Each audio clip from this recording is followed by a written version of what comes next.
Good morning, everyone.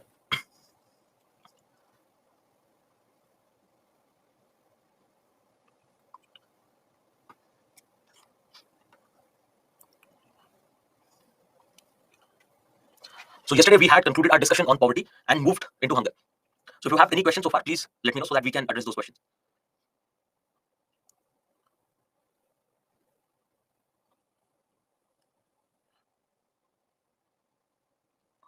And with respect to answer, I hope no one is facing any issues. And if you are, please do let us know, because ultimately it comes down to whether you can write the answers or not.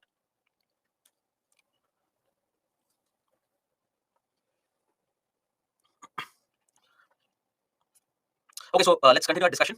With respect to hunger, we had looked into a few stats. Then we started discussing about how is it that we find hunger manifesting itself. And we were discussing malnutrition. That what is malnutrition? Deficiency of nutrients in the body. Now, this deficiency can be because you're not consuming enough calories. Because if you do not eat food, you cannot complete the nutrition for the body. And then it can be because you are taking sufficient calories, but those calories do not have nutrition. And this can be related to your lifestyle problems, that we do not consume the food that we need to. Now, there can be various causes of malnutrition. Now, one idea is that you do not have sufficient food,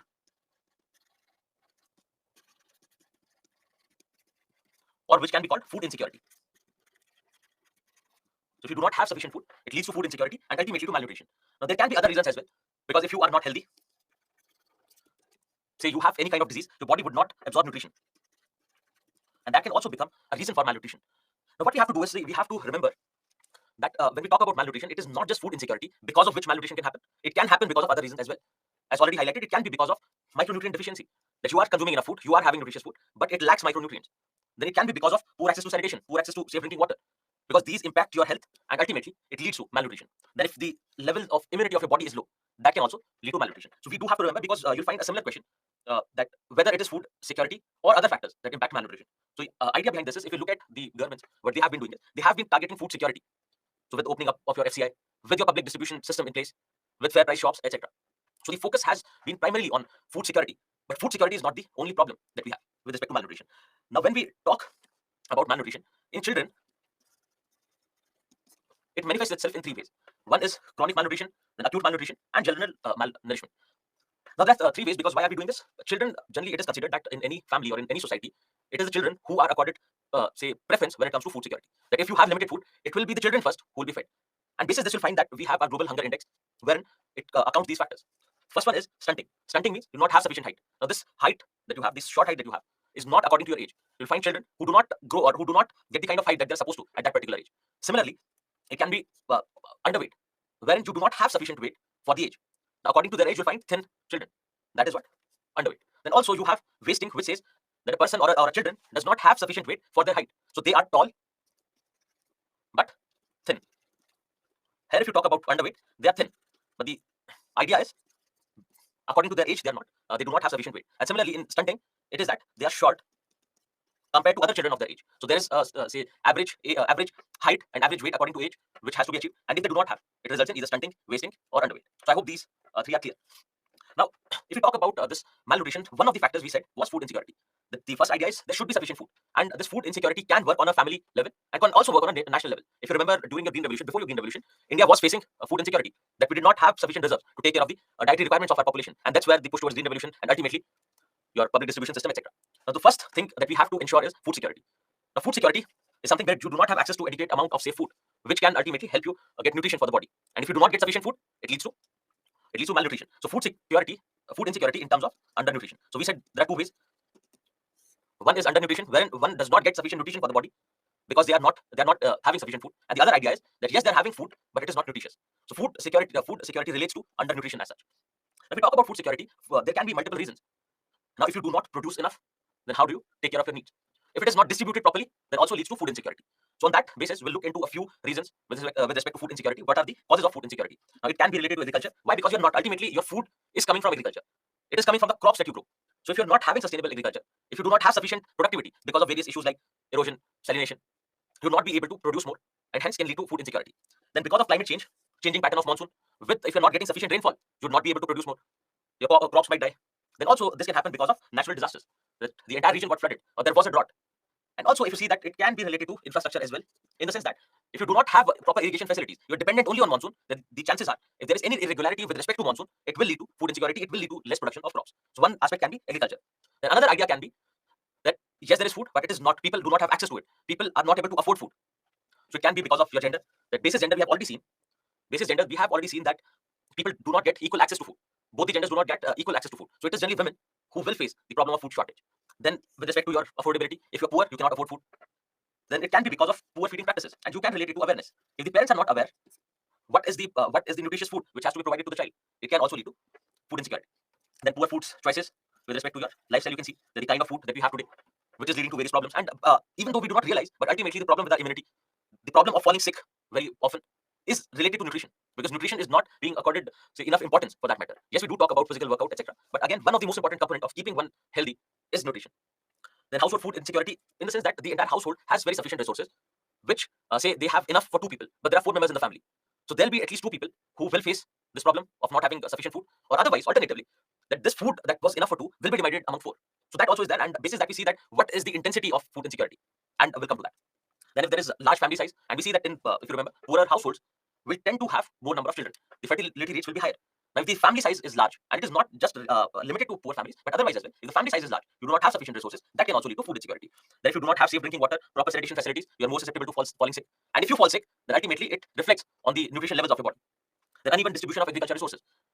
So agricultural resources, it can be within a family, that one member of the family, or say one nuclear family, if there is a joint family, there are 2 brothers with their nuclear families. So one person gets a good share of land, the other one does not. Similarly, in terms of our landless laborers, in terms of very small size of our land, it can also lead to food insecurity. Then it can be related to various taboos and superstitions. Say, for instance, you particularly find it in the case of eggs. And with respect to midday meal scheme as well, you'll see that there was a protest from people when eggs were introduced in the midday meal scheme. So because of that, say vegetarianism, it can also lead to food insecurity and malnutrition. Yes, so with respect to gender inequality, yes, so son is generally given more preference over the daughter. So that can also lead to food insecurity. And there can be political reasons as well.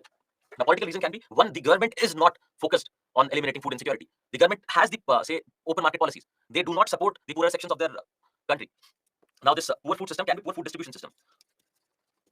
If, even in India we find that we do not have we do have public distribution system, but it has various issues. It has issues with respect to corruption. It has issues with respect to hoarding, black marketing, etc. So one case is that there are problems with the food distribution system. Another problem can be that the government is not taking up this responsibility of food of maintaining the food security in people. Then because of wars and various civil political movements, it can happen that because of wars you do not your supply chains will break. There won't be any agriculture. Say the agricultural land itself is destroyed.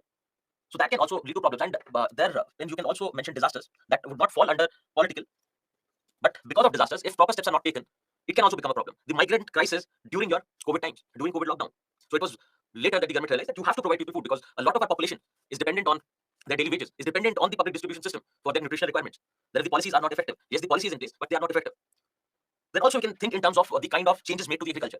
Whether there is a push towards agriculture, whether the government wants to increase the productivity and ultimately the production from agriculture. These can be the various issues which fall under the political bracket.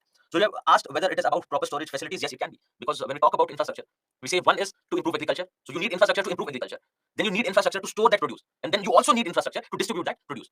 So you can understand it on 3 levels. And with respect to this, if you already want to know the suggestions, yes, they have been added towards the end of the PPT. But you find that we have a Food Corporation of India, we have public distribution system wherein we target certain sections and provide them subsidized foods and grains. So these can be a few suggestions for this. And we know that now with respect to food security, we do not face any problem at all. In India, there is no problem with respect to food security. It is other factors that count. So it is not that we do not have sufficient food available in the country. The country has sufficient food, but it has more to do with the equitable distribution of the resources of the food. So dictatorial regime can be a regime which is not bothered about the people. Any example from the past? Or maybe you can think of, say, Afghanistan, Taliban right now. So it is not sure whether they are taking care of the nutritional or dietary requirements of the people. Because any regime, for that matter, it can be any regime. It need not be necessarily a dictatorial regime, but it can be any regime for that matter. Even in a democracy, you might have a possibility that people are not being provided with food security, with the proper nutritional requirements. So it can be anything.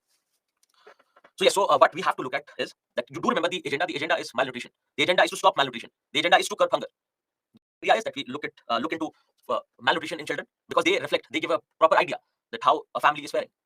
Then we talk about various factors which can cause malnutrition, one of which is food insecurity. Now, this food insecurity can happen because of multiple reasons that have also been mentioned. But we see now, you remember, that in India, we do not face food security issues as such. We do have sufficient reserves. And we see that every year, we end up wasting a lot of food grains for that matter. So various practices, various problems with respect to hoarding, not having sufficient storage facilities, etc. They become a problem when we talk about the challenges with respect to food security. Now we have to remember that there are other factors as well which can lead to malnutrition, right? So which have been mentioned. Now if you talk about food insecurity, you can just go through this. This is how the intensity of food security increases. So if a person does not have certainty to have food, whether they'll be able to obtain food today and tomorrow, then it is a minor level, because at least they have food for right now. They have food right now that they can consume. They just have insecurity for the future. Then the food that they have is not sufficient. They have to compromise on the quality of food. They have to have less protein, because generally, if you look at this composition, the more proteinaceous a food is, the more expensive it will be. This is generally how it works. Getting good fats is also expensive, so they'll end up compromising on quality of food. Then one is that yes, we do not have sufficient food. We are compromising on quality of food, but we have enough to take care of our calorie requirements. But what if you do not even have sufficient food? The next stage is you do not have sufficient food right now, and you have to compromise on the quantity. The first idea is that you have sufficient food and you are compromising on quality. Then the next stage is that you do not have sufficient food and you have to either skip meal, or if it is within a household, then everyone has a little. Then ultimately, if you look at the most extreme form, it is not being able to have food for a day, which leads to severe food insecurity. So this can be the intensity of food security, how it increases.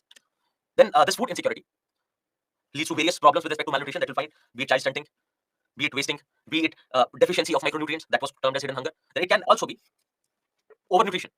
Overnutrition means having more calories than you require, and those calories are empty calories. They do not have proper nutrition. So with food insecurity, if the people do not have sufficient food, one is that you will not be able to provide children with food. Second is the consumption quantity and quality of food is going to be low. And the third idea is because of this insecurity, which also works on a psychological level, which gives you stress, which can lead to depression. There can be mental issues, there can be mental health challenges, which can also lead to this. So if you have anxiety, depression, etc., then at times you'll feel like not having food at all because of that stress. And then because of this stress, you also find that people engage in stress eating, that they go on eating food, they go on taking calories, which can also lead to overnutrition. So this is the basic idea, that how food insecurity can lead to various forms of malnutrition. So either it can be inadequate food to provide to children, then it can be about quality and quantity of food, and then it can also be with respect to the problems, mental health challenges that food insecurity brings. Now what we have seen is that what is malnutrition, what is hunger, then the extreme form of malnutrition, that is starvation. Then with respect to malnutrition, there are multiple factors which can cause malnutrition, one of which is food insecurity. So food insecurity has been dealt here, that what are various causes of food insecurity and what can be the solution. So solution is, we already know that food security is not a problem in India, and we have proper institution in place to take care of food insecurity in people. Now if we look at this global hunger index, which basically talks about what is the level of nutrition in people, what is the status of hunger in people globally, and what can be done. So because if we do not identify the problem, how can we solve it? So this is primarily to measure and track hunger at the global, regional and country levels. So yes, they come out with global rankings, but they also talk about the intensity of hunger and malnutrition on a regional and national level as well. So they talk about the South Asian countries, that what is the status of hunger. And they also talk about what is the status of hunger in India, for instance. Now if we talk about this global hunger index, it is jointly published by Concern Worldwide and Welthungerhilfe. It has been published since 2006. Every year, October, you find this global hunger index. Now one thing is, that you do remember, whenever you have this in news, because around October, November, you find news related to global hunger index. And in the past, a question in prelims has also been asked on global hunger index. So when global hunger index, multidimensional poverty index comes, you do not just cover it from mains point of view, you also consider the prelims point of view as well, wherein there can be a question that can be asked from here. But here we would not be bothered about the factual details, because that is something that you can take up from the current affairs. Now when we talk about global hunger index, one thing is that the position of India, the rank of India is not improving. Rather, it is going down. One is that. And every year you see that government is coming up with a critique of global hunger index, that there are problems with global hunger index, there are problems with the way they measure hunger, and it reflects India in a poor light. And they also indicate towards this being a strategy to show India in a bad state. So what we have to remember here is that if we talk about our multidimensional poverty index, the status of India is improving. And also with respect to national multidimensional poverty index, we saw that with the recent data, we saw that we have tackled poverty to a great extent. Then why do we find that our position with respect to global hunger index is falling? Why is this divergence that is there? Because hunger again is directly linked to poverty. You can say that hunger can be directly linked to poverty. So can anyone, before we start discussing, can anyone try to answer this question? Why do we find this divergence with respect to poverty and hunger in India? Can anyone try to answer this question? No, see, if you say lack of job, what happens is, because of lack of job, it will lead to poverty and then ultimately hunger. We have to talk about the divergence between the data for poverty, that we are saying that we are able to alleviate poverty, but ultimately we see that in terms of hunger, we are facing problems. So yes, Mrityunjay has mentioned lack of nutrients in food. That has to do with, say, lifestyle. Good. Lack of healthcare. Lack of awareness can be one, because you can have everything available, but people are not aware what is nutritious, what is not. Now, if we talk about social welfare programs, they also target poverty. Poverty and hunger both are targeted. Yes, great. Sachin has mentioned that your PDS primarily relies on food grains. There's no component of other forms of nutrition. Then it can be, yes, sanitation, problem related to drinking water.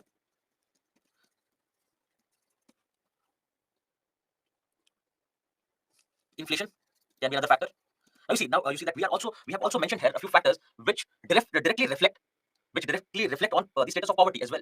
So what we have to remember is that when we talk about this divergence, we have to pick and choose the factors. We have to pick and choose the factors which are not common, right? So yes, so the issues related to public distribution system as well can be mentioned here. Yes. Okay. So what you have to see here is that you have various schemes to target poverty, which should ideally target hunger as well. That the status of hunger should also improve. But what is happening with the policies that we have? They are able to take care of poverty, but in terms of hunger, our situation is getting worse. Now, it can be owed to the problems related to our lifestyle. That it can be with respect to PDS, our public distribution system. That it can be about adulterated food. So that's what. So the problems that we have with respect to public distribution system can be highlighted here. Then also with respect to awareness as well, because of lack of awareness, you find a lot of lifestyle diseases coming up. Then also if you see, the rising prices, yes, inflation is another reason. But you see that the the factors that identify one as poor have a few factors that are common to malnutrition, but then there are specific factors to tackle malnutrition as well, and we have to mention those factors because the question has been asked in the past with respect to this divergence.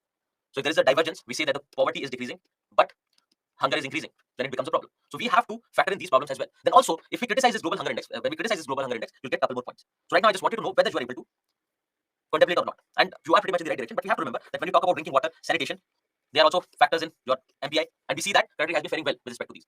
So another idea is, if you remember, when we were talking about poverty, if this is the poverty line, say, if this is the threshold of poverty, you'll have people on various levels here. You'll have people on various levels here. So when we look at the numbers, it is generally the ones who are on the top below poverty line are the ones who actually cross this line, who do not have say a lot of deprivation in terms of intensity of poverty. If you remember, yesterday we were talking about intensity of poverty. But what about the poorest of the poor? They are generally the one who face this issue with respect to malnutrition and hunger. Then another idea can be, irrespective of the poverty line, irrespective of the measure or intensity of poverty, it can be with respect to your lifestyle as well. That is why is inflation mentioned here? I've mentioned the points that everyone had mentioned. Now also these can also matter. So for instance, inflation in nutritious food, because we do consider nutrition as a factor in multidimensional poverty index as well. So what we are looking at is the exceptions, wherein we find that the poverty has improved, the status of poverty has improved, but hunger has gone down. And it can also have, it can also be a problem with the global hunger index that we find the divergence, and which will come to next. Yes, so let's talk about this. Now the India's rank, you can see, it has not been getting better over the years. And if we talk about global hunger index, the first thing is that there are four factors which are considered here. Four factors which are considered here in global hunger index. One is undernourishment, that is undernourishment in general population. It considers both adults and children. So generally, what is the level of undernourishment? Then you have three factors with respect to child health. So child stunting and child wasting are two factors, and the third one is child mortality. How many children die because of lack of nutrition and unhealthy environment? So these are four factors which are there in global hunger index. One talks about the general population, undernourishment in general population. Then you have three factors with respect to children, the levels of nutrition in children. Now if you see that, one idea of criticism can come right away, that if we are talking about the global hunger index, which should ideally take care of all the section of the society, why just children? Why do we have three factors, three indicators which talk about the nutrition level in children, and only one with respect to general population? And then when you talk about this indicator of undernourishment in general population, you find it is done on the basis of a survey. For that survey, the sample size is ridiculously low, that is 3,000. And you find that in survey there are few questions which are asked. Questions like whether you felt that you won't be able to have food, whether you had insecurity with respect to food. Now this is something that is based on the opinion of the person you have asked the question. So one is sample size for the survey is less, and then another thing is it is entirely based on the opinion of that person. So you can see that if you talk about this factor of undernourishment in general population, this does not reflect the status of hunger in our society. Then there can be other issues as well. And could anyone be able to highlight any other problem with this global hunger index apart from these two? The sample size of the survey is too less. The questions that are asked are based on opinion of the person. Then you have three indicators with respect to children. What can be other thing? So Deepika, you are thinking in the right direction. Yes. Let's see what others have to say. With respect to India's rank, that's the kind of discussion we are having. So yes. So yes, it can be with respect to problems in data, and we see that data generally becomes a problem, and every survey will have different data set, which leads to problems with respect to measurement. Now just think about it. just think about it. Just think about it. That when we were talking about problems related to malnourishment and malnutrition, we said that not being able to have sufficient food is not the only reason. Not being able to have sufficient food is not the only reason for malnutrition. So stunting and wasting can be because of other factors as well, which are not accounted here. So Deepika suggested that it can be because of, say, genes. That because of genes, someone can have different various body types. Absolutely. That it can be because of your problems with respect to sanitation, for instance. So those things are not accounted here, which can be the other criticism of this global hunger index. So what were we talking about? That there is this global hunger index which measures hunger on a global level, which has ranked India poorly. Now this poor rank can be a factor of various things that we discussed. then there can be issues with this global hunger index, that because this index has flaws, can be the reason for India's rank, which is poor. Then with respect to these indicators, we said that there are 3 indicators which talk about child health. Why is only children in the focus? Then the sample size for the survey talking about the malnourishment in general population is 3,000, and then again it is opinion based. It is based on the opinion of the people. What do they think? The one who's being surveyed, what do they think? Then there can be other reasons with respect to lifestyle. It is not that it is just because of a lack of food, because of food insecurity, that this malnourishment is happening. It can be because of lifestyle. It can be because of the genes one has. Right. So there can be a few criticisms with respect to this, but ultimately we have to see is that every indicator will have some flaws, will have some problem. Be it your multidimensional poverty index, be it your global hunger index, or it can be anything else as well. But what we have to see is, yes, there can be problems, but there has to be some substance as well. It is not just say right opposite to what the status is. Because can we conclusively say that malnutrition is not a problem in India? You would say yes, it is. Is it being targeted? Yes, to a certain extent. But whether there has been a failure of our policies with respect to tackling hunger or not, and you would again say yes, because we find malnourishment, because again your child mortality rate is also very high, and generally you find with data you find that it is because of malnourishment, it is because of malnutrition that this is happening. So yes, it is a problem, and we'll see that how can we address this. And by now you would have realized that how we can address this. So yes, we should accept, if not the intensity of hunger that is being portrayed by this report, if not accept that, but at least accept that yes, hunger is a problem and target it. And if you see that with respect to this global hunger index, that for the years since 2000, it was on a decline. But post that, you find there has been an increase in the levels of hunger. Because if we start from 0 to 50, it goes from zero hunger to extremely alarming state of hunger. Yes, so it also accounts COVID as well. But again, the reply of the government is that during COVID, we had provided people with food, various food items. And if you remember, yes, they had. And they say that COVID did not impact hunger in India as such. So these are the various factors because of which we see that we find problems with global hunger index. So a few factors were related to problems or issues with GHI, and the others were related to the problem of malnutrition. So we said that because of malnutrition, because of various factors which lead to malnutrition, we find that India is doing poorly. But also, it can be with respect to the problems that we have with GHI, that India's position is reflected very poorly. Yes, during the pandemic, public distribution system was used to ensure food security. So these are various issues with respect to global hunger index that we have discussed, and you can just go through. Then also, we have already seen that they have asked question relating sustainable development goals and the problems here. Because if you look at it, whatever sustainable development goals with respect to health, with respect to education, hunger, poverty, cleanliness, and sanitation, we have schemes with respect to that are working today. We have schemes for everything. So there is you can say the broader framework is provided by your sustainable development goals, and not just in India but across the globe. So they will basically ask about the question, which would say that yes, what is the government doing to tackle the problem of nutrition? That is the subject matter. But what they'll do is they will have sustainable development goals attached to it. So one thing is that you do need to remember the sustainable development goals, because again, from prelims point of view, it also becomes important. But also you have to see that the broader framework with respect to all the problems that we face in Indian society, it is coming from your sustainable development goals. So sustainable development goals become important in that respect, and we have mentioned it here because they'll ask a question on the status of the problem or the government intervention, but they'll mention sustainable development goals there, and you might end up getting confused that how do I relate it? There's no problem as such, because we talk about zero hunger. So whatever is being done to tackle hunger, or what are the problems related to hunger, can be directly linked there. So do not get confused when you find a question like that. So child mortality can also include reasons other than undernourishment. Yes, so when we talk about child mortality, they mention that it is because of inadequate nutrition and unhealthy environment. But you find that the numbers of child mortality that you get from the survey will include everything. They'll include every aspect. So to that extent, it is not a problem. Yes, so yes, they mention child mortality. The reason they mention child mortality due to undernourishment and various aspects related to cleanliness, because that also directly impacts your health and levels of nutrition. That's why your question is not visible. If you can just type it again. So various government interventions. Now, what we find is that the government interventions that we have are with respect to food security. The problems with food security we've seen, and you can just go through it. And just remember that all these suggestions that are being provided here, and the government intervention is related to food security. But can someone highlight government intervention to tackle malnutrition apart from food security, apart from the aspect or dimension of food security? Can you highlight any other forms of government intervention with respect to malnutrition? Yes, overweight is part of malnutrition. So the push towards millets, yes. Then it can be your Poshan Abhiyan, great. Think about other factors. So yes, these were expected that these will find a mention. How about cleanliness and sanitation, supplying clean drinking water, distribution of iron and folic acid supplements to girls and pregnant women to fight anemia, yes. Jal Jeevan Mission, great. Fortification, yes. Then Parusha is talking about the water ATM provided by Delhi government, yes. So, okay, so what you have to do is, you have to remember, because ultimately we are going to look at a question first, and then we'll move on to the suggestions, because that is pretty much understood. Now, what you have to do is, why did I make you mention these? If you look at this question, it talks about how far do you agree with the view that focus on lack of availability of food, that is food security, then the focus on food security as the main cause of hunger takes the attention away from ineffective human developmental policies. That when we talk about tackling hunger, when we talk about battling hunger, we see that it is mostly with respect to food security that the government is working on, and it takes our attention away from ineffective human development policies in India. Now, just conceptualize this. The first idea is focus on prioritizing food security over various issues with respect to human development. Now, what can be the factors of human development? What can be the factors of human development that matter?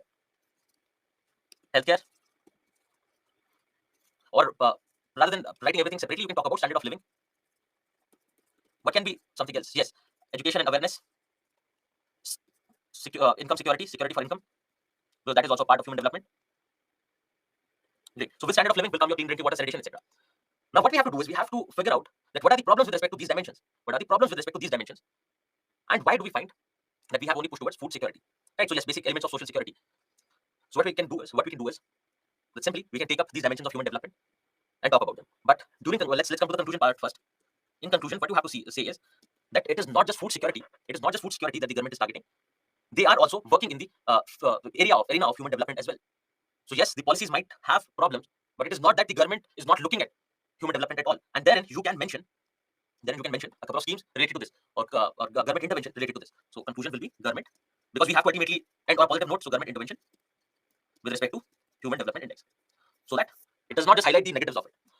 Now go back to the introduction. What we have to do is, yes, we have seen that food security is not a problem now, because the reason is giving it due focus, giving it due attention, prioritizing food security, and that's why we do not have problems with respect to food security. But then it converts into a problem with respect to human development policies. Now, what you have to do is just highlight the dimensions of human development, and then come right away to how they are ineffective. Okay, so you are mentioning because of administrative corruption, great. Then with respect to health, yes, that the budgetary allocation for health is less. So you can in a way say that one is the problem related to financing, another thing is related to access, then it can also be related to affordability. Yes, then the design of the policies and the implementation part of it.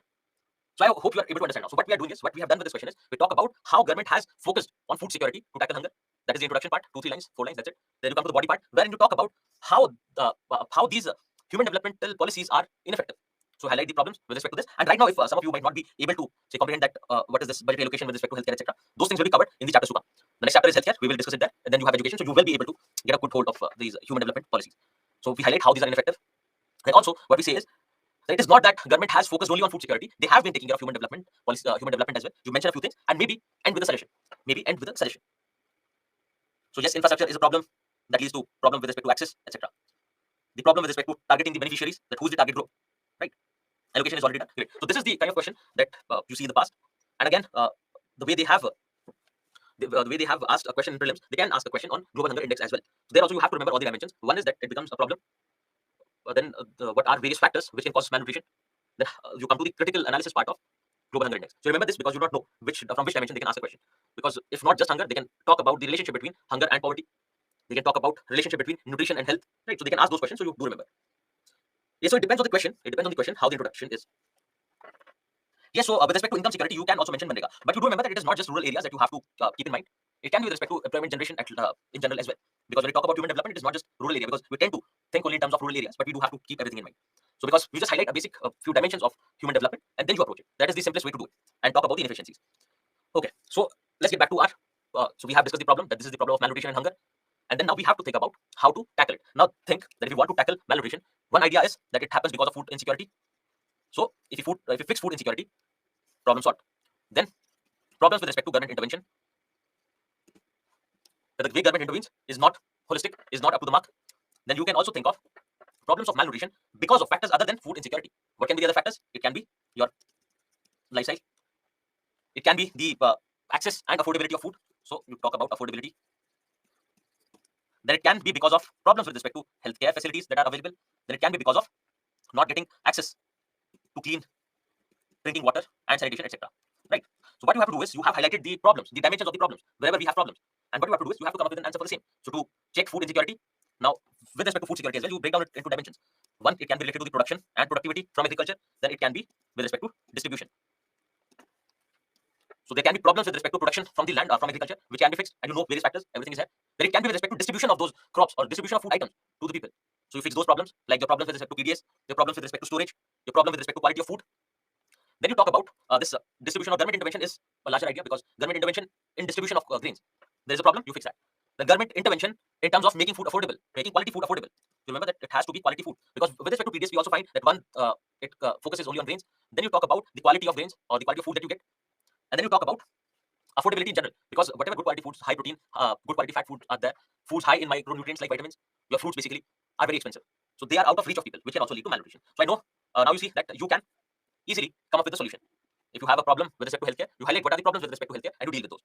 So you do not have to say get into the greater details of healthcare here, but it has to be healthcare in general. And you would have seen this by now. If we talk the way we have proceeded, you'll have a few pointers initially. You might not have a clear picture, but once we cover the chapter, you'll have a clearer idea with respect to that. And then what you have to do is you have to condense, because if there's a question, you see that word limit becomes a problem. More often than not, word limit becomes a problem. We're not able to hit to the word limit. We end up writing more and more. So when we say that, okay, as a way forward to tackling this problem of nutrition, we have to invest in healthcare. And then you'll go on writing about healthcare. But once you're done with healthcare chapter, what I want you to do is you come back here and you highlight just the dimensions. Then you'll talk about the affordability, the access to quality healthcare services, etc. So just the dimensions have to be mentioned. Because right now our thoughts would not be structured with respect to healthcare. Some might feel that the government is not investing enough in healthcare. Some might feel that the healthcare services are very expensive. Some might feel that they're not available to everyone. But when you have to write the answer here, it is not something that you have to write about healthcare only. You have all the other dimensions to cover. So what you do is you highlight the broader dimensions of healthcare and mention them. So accessibility, affordability, and say the lack of investment from the part of government. Yes, these are the way forward to tackle the problem of malnutrition. So rather than these limited ideas, you think about the broader dimensions. What are the problems? What are the factors which cause malnutrition? Then you break down those factors and then you address these. So for example, if you want to address the problem with respect to malnutrition because of lifestyle, overnutrition, for example, what you do is you talk about awareness. You talk about availability of quality food. Then if you have to say think in terms of access to clean and drinking water, how do you do that? You talk about some suggestions from the government schemes. Right. So this is something that you can mention. Yes, so lower income is another one. Great. So it's, you're talking about genetically modified food. Yes, so yes, genetically modified food is a suggestion, good, but then there are problems with respect to it that you generally read in scientific. That there are problems, challenges with respect to genetically modified crops, and also you find that it is not because of and not just because of say food insecurity, but there are other factors as well which need to be targeted. So yes, you can come up with a suggestion like that. You can mention that suggestion, but do talk about the apprehensions that are there. So just try to conclude it in one sentence, because that's all that you get. Yes, so you're already highlighting problems with respect to lack of nutrition in GMOs and then expensive, etc. Great. So now I hope you understand this idea about the problem with respect to malnutrition and hunger and how can we tackle it. Great. And we have also looked at this question. So please do try to write this question. And also, even though it is given, you can also try to write the critical analysis of global hunger index. So if there's a question that critically analyze the global hunger index, you try to do that as well. So wherein you would have to talk about both the positive and the negative side of it. So with this, we move into our next chapter, that is health. Now we see that your poverty in nutrition, we were mentioning about health, that health also becomes a challenge, and as well it is one of the say basic elements, basic needs that a person has. The proper healthcare has to be provided. Now, what we have to see, understand here is now that we are running in the domain of paper 2, which has more to do with policy interventions from the government. So the kind of questions that will be asked here are going to be slightly different from what is generally asked in paper 1, social issue. So you would have seen that with respect to hunger, it was about government intervention. It was about inadequate government intervention. Now, if we talk about health, now think of healthcare as a sector. Healthcare as a sector where we have to discuss the issues, because now we are not going to discuss about the various diseases that happen because of various problems, say malaria, dengue. Yes, they will be there, they find a mention, because we still find in India that we are struggling with a lot of non-communicable diseases as well. The burden for non-communicable diseases in India is high as well. But you do not have to worry a lot about the basic problems with respect to health, but more about the problems that come from the healthcare as a sector. Now, one idea is that whether there should be government intervention or not with respect to healthcare, can we leave healthcare completely to the private players? We have to understand that. Then what are the problems that exist in healthcare today? That you see that coming from COVID, even though most of us might not be aware, what are the challenges that our healthcare sector faces? Because if living in the cities, we see those big hospitals and everything, and we see that no, it is not a problem. It might be a matter of affordability, but that can also be solved with insurance, and that was our approach. But with COVID, we have seen that a lot of problems with respect to our healthcare system have been highlighted. And what we have to do here is we will first think about what are the various problems that we know that will engage you in discussion. Then we'll look at various data sets, various data which will reflect on the status of healthcare in India. So availability of beds, for instance, availability of doctors, quality of healthcare. What happens when you have this increasing load of elderly? So you have to connect it to previous chapters as well. Then what we will do is we will keep the broader framework of your health policy and come up with suggestions and problems and issues from there. So the broader framework has to be your National Health Policy to 2017, and I would request you to go to the BYJU'S website and read from there the basic dimensions of National Health Policy. While revising, you just go through that, and you'll find that all your problems that have been highlighted are more or less coming from there. Whatever suggestions your National Health Policy has provided are mentioned here. And as a backdrop to your National Health Policy,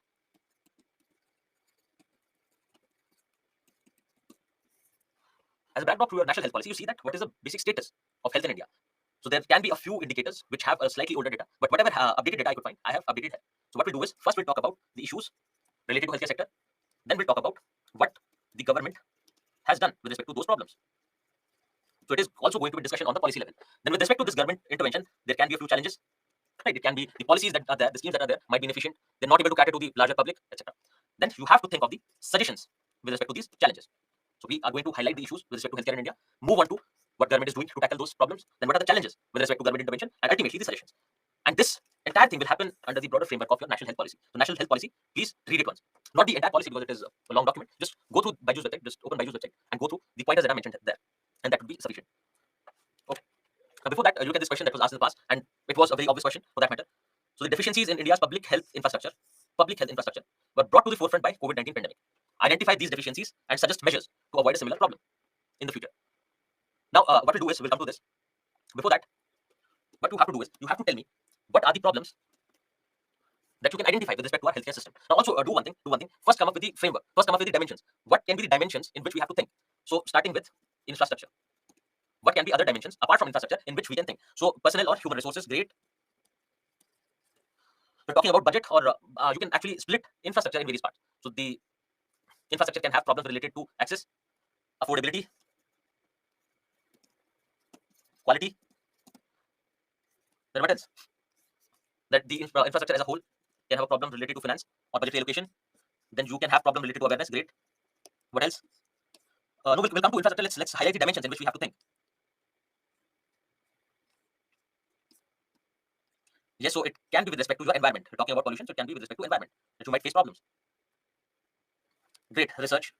It can be related to research as well. Perfect. Medicines, and it can be medicines and other equipments related to healthcare needs. What else can be there? Awareness is done. Affordability. That we can break these down. It can be with respect to your lifestyle, but again, it won't be our focus here. It has already been discussed, but yes, why not? Let's write it. Malpractices will come with the relation to human resource. Then R&D is already mentioned. Then with respect to intellectual property rights or compulsory licensing, it will come there with medicines. Okay. Then the regional disparities that you find with respect to availability of healthcare services. Okay, great. So we can solve with this. You have seen various dimensions. Now, what we can do is we can think about the problems. We'll just look briefly at the problems, and then we'll think about what suggestions we can have and what are various government interventions, how government deals with it. So basically, what we'll do is we'll divide those government interventions into one related to management of the healthcare sector, and then what are the various measures to prevent and cure diseases are there. So one is with respect to the management of the healthcare sector by the government, and the other one will be what are the various measures that government takes up with respect to preventing and curing various diseases. So this will be a say way of proceeding. Now also you have to remember when we talk about national education, national health policy, you do before revision you go through it because there have been a few changes. Now in the past it was say talking about primary health. We had these primary healthcare centers, etc. So we had this 3-tier structure in rural areas, but now we have health and wellness centers under Ayushman Bharat. So things have changed a little, right? So we have to remember that going through national health policy is the first step towards ensuring that we understand healthcare as a sector and the problems and the challenges and what have been the government interventions. So please do remember to go through national health policy once. Okay. So yes, poverty, etc. can be various reasons that will come to. This is just the broader framework to find out whether what level of understanding you have, because these problems have been mostly highlighted in the past 2-3 years. It was there. Yes, national health policy came out in 2017 as a draft. They had invited suggestions, etc. But now we see that everyone, common man, is also getting aware about various challenges that we face with respect to health. Now, basic determinants of health. Now, health is something. It is not just being free from disease. It covers other dimensions of life as well. So, not having disease is not the only way to identify whether one is healthy or not. It has to do with other emotional, mental, social factors as well. Where you have clean drinking water or not. You might be healthy right now, but if you do not get access to clean drinking water, you will fall sick tomorrow. For instance, you might not have you might not have gotten vaccinated for that matter. So those things can also become a challenge to maintaining good health. So it is not just absence of diseases; it is complete state of being healthy.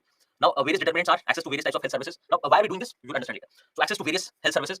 Health services can be either provided by government or by the private sector. What can be these services? For example, primary healthcare. So, the first step where your problem can get detected, if it is a big problem, it will be the case will be forwarded. Otherwise, it can be tackled at that step itself. Then it can be related to the various lifestyle choices that we make, the kind of food that we want to eat, how sedentary our lifestyle is, for instance. This can also determine our health. Then there can be genetic reasons, as highlighted by you in the previous discussion. That there can be genetic factors with relation to family. That it can be because of your social relationship, say violence against women. That ultimately leads to a problem with respect to mental health, and it can be a challenge to physical health as well. Then it can be with respect to the way you want things to be. It can be a matter of your personal choice because you might be a vegetarian, non-vegetarian. That will also determine health. Now, various determinants of health, you keep these in mind. You do not have to remember these. You just keep these in mind because whenever we face a challenge in the future, we will think of how can we fix it. And to fix it, if you want to fix health, you have to fix various indicators of health. Right? So do keep those things in mind. Now, what we'll do is we'll look at the status of healthcare in India. Now, the various dimensions that you have highlighted, you will have pretty much everything covered here. And also consider this as a backdrop to your National Health Policy 2070. because with these challenges, with these problems, you found your national health policy coming into picture. But also, the data is not entirely that old. We have included a lot of new data as well. So if we talk about government spending, back then, before 2017, it was less than 2.1. Now it has increased over the years.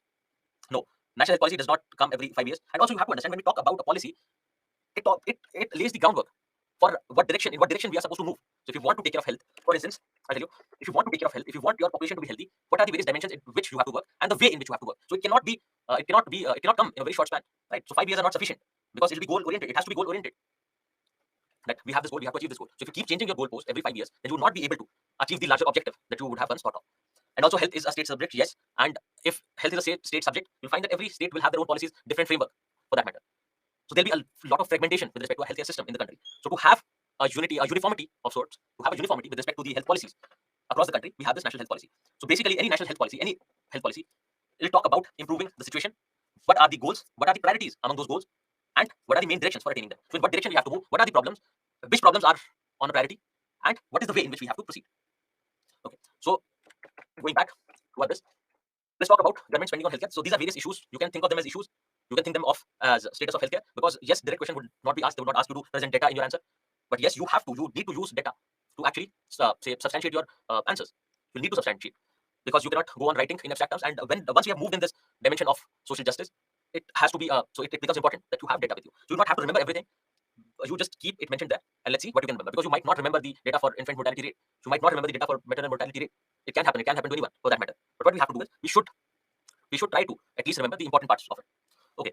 So when we talk about government spending now, one question is that whether government should play a role with respect to healthcare or not. Whether government should have any role at all. Now the answer in India is very simple. That without government spending on healthcare, it would not be possible. And we have global examples where countries have done great investing in public healthcare, and particularly primary healthcare. And you have example when you go through the policy, you have example from Malaysia for that matter. So what you find is that government spending and government intervention with respect to healthcare is important, because it is one of the basic needs, and we cannot entirely leave it up to the market for people to take care of their basic needs. So we are a welfare state, and we have to behave like that. So yes, with respect to healthcare, with respect to education, with respect to nutrition, government should have a role. And now, if we talk about government spending on healthcare, it has been around 2% of GDP in the previous year. But if you look at your national health policy, it will talk about increasing it to 2.5%. But the problem is not this. Yes, we can definitely increase it to 2.5%. But the problem is that your national health policy itself identifies 6% to be actually a good number, 6% of the GDP to a good number to address this issue. And not just our national health policy, but even on a global level, your WHO suggests even more than this. So the idea is that if you want everything to be fixed, because this number is not random, because the national health policy is mentioning it, so it is coming from various reports. It is an informed number. So generally, you'll find that it is 6% of your GDP. If invested in healthcare, it will bear good results, because your health will ultimately, and it would not be a wasteful expenditure for that matter, because one, it is a human necessity to have proper health, and another thing is it directly contributes to your GDP as well. So if you invest this 6% on healthcare, tomorrow we'll get it back for sure. And that is what various countries have done with a strong public healthcare system. Now also similarly, for example, Maldives is right now putting in place its public healthcare system. Even though they do not have the kind of resources, but yes, they are attempting at it. They're trying to make it better so that they can benefit out of it. And particularly in a country like India, where we have two problems. One problem is that the infant mortality rates are high. Another problem is maternal mortality rates are high. Then you have aging population, because yes, in proportion of the population, it's not a problem. Our aging population right now, as a proportion of our population, is not a problem. But when you look at it in absolute numbers, when you look at our aging population in absolute numbers, it becomes a problem, because more and more number of people will require healthcare services today and tomorrow. And elderly, you know that at least 50 to 70%, this is with respect to another report, that 50 to 70% of them, they need immediate care for that matter. So with that, we see that this 2% or 2.5% is not sufficient, because we have to deal with challenges like IMR and MMR, infant and maternal mortality rates. Then also, as you see that even because see, the idea is to become world leader. So if we look at the world leaders right now, look at the amount they're investing in healthcare, because they understand. And in India, we go on talking about converting this youth bulge into demographic dividend, but without basic facilities, without basic amenities, without basic status of health and education, how can we do that? And even our neighbors, who are not maybe aspiring to be world leaders, are faring better than us in terms of government spending on healthcare. And also, when we look at government spending on healthcare, I would again request you to go through your budget, because that is something you have to do even for economy as well, and just look at various components of healthcare, various components to which this amount is going. And from there, you'll find that one problem that you highlighted of research and development, it is only around 1% of this 2.5 or 1% of the GDP that goes there.